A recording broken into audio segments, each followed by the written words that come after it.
Picture yourself on vacation. Are you at the spa, lying on the beach, sipping hot chocolate at a ski lodge? Wherever you are, that mental picture is relaxing.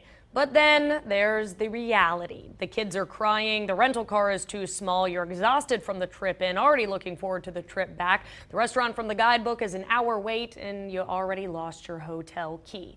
I don't know about you, but that doesn't sound relaxing to me, and it doesn't sound relaxing to our travel expert, Joyce Gioia. Joyce, thank you so much for being here with us. Oprah gets to take a bubble bath every day. Every day.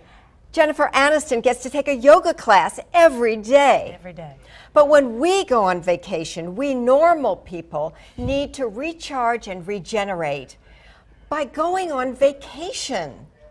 And the problem is that so many people, and I think you're going to find this on your Facebook poll, so many people return from vacation feeling like they still need one. Just exhausted after all that trouble, sure. That's why I'm so happy to be here, because you know, when we get to a new city, we're so excited. We just want to see and do everything, and we keep running all from morning until night, and sometimes even into the night.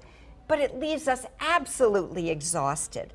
And so I'm here to share what you can do practically so that you can come back from vacation feeling like you really had one.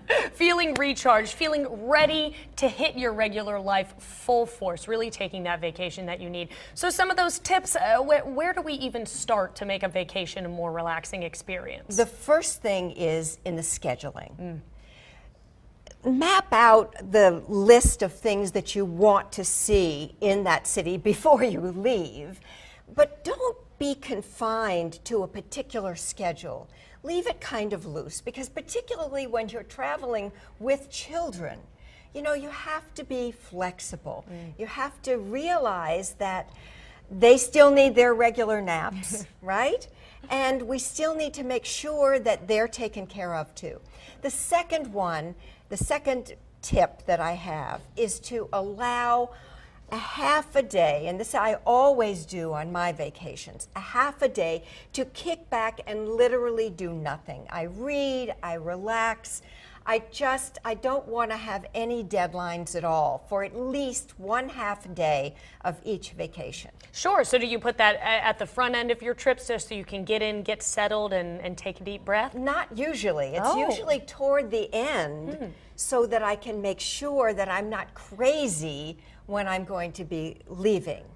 And that's another thing. When you're scheduling yourself out of the market, you want to make sure that you allow yourself a little bit of time, not starting at dawn, because, I mean, who wants to get up and take a flight at 6:30? You arrive home and you're wiped out, you're exhausted. The rest of the day is lost, and the day before, that day before you leave your vacation, the whole day you're just dreading that 4:30 a.m. wake-up call. Really?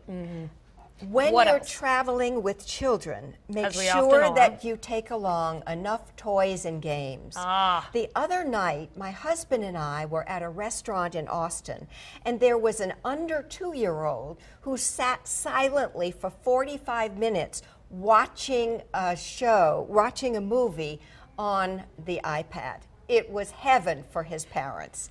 Absolute heaven. So many activities, so much entertainment right here in this easy-to-carry, convenient screen. All the games you could possibly want for children. All you have to do is make sure that you download them and teach them how to play them. I love what you say about flexibility in terms of vacations. I think that so often we go to a new place and we've been looking forward to this, and we've read through all the guidebooks and we've looked at all the websites and we've gotten all the recommendations, and we're so convinced that we can hit every single thing there is to do in that city. How do we get over that? How do we just let loose and enjoy ourselves?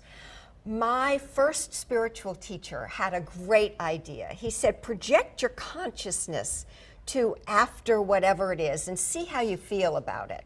And when you think about getting all of these things and cramming them into the time, it just makes you tired just thinking about it, right? Just thinking about it, yeah, it does. So you want to make sure that you schedule something that's reasonable for yourself and your whoever's along. I mean, whether it's children or not. Sure. You know, when we forget children's nap times, I mean, what's worse than having a kid who's overstimulated and you can't get them to sleep at night?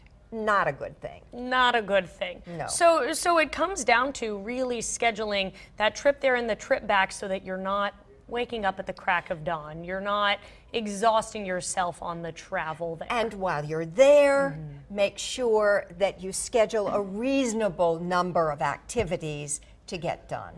I mean, you don't have to see and do everything. There's always another trip. Absolutely. There's another trip, and the whole point of taking that vacation is to come back feeling recharged. Rested and recharged, ready to take on the world. That's what we like to do. Joyce Gioia, thank you so much for being here with us today. Some great tips. We love I'm it. all about traveling with less stress and more fun. Shouldn't we all be? Joyce Gioia, thank you so much.